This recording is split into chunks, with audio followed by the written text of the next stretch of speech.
मैले सुख नदिए पनि उहाँलाई मैले दुःख दिएको छैन क्या, टेन्सन दिएको छुइनँ क्या।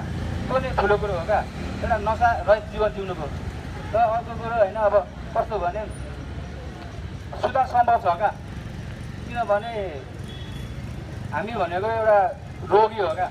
साँच्चै भन्नुपर्दाखेरि यो कुनै हामीलाई क्रिमिनल होइन क्या। हामीले भावनात्मक रूपमा हामीले एउटा ड्रग सेवन गरेको हुन्छौँ। खाने माध्यम धेरै किसिमको हुन्छ क्या, आफ्नो किसिमको हुन्छ। कसैलाई गर्लफ्रेन्ड, कसैलाई मनी क्राइसिस होइन, आफ्नो पारिवारिक समस्या हुन्छ क्या।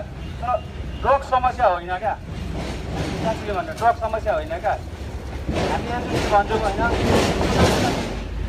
ड्रग सेवन गरेर खान्छौँ क्या आनन्द पाउनको लागि। त्यही आनन्दले गर्दा होइन जिन्दगी भत्ताभङ्ग बनाएको। म यहाँ लगभग होइन 6 महिना अगाडि आउँदाखेरि मेरो खुट्टा काट्ने स्थिति भइसकेको छ क्या, एसिड भएर क्या।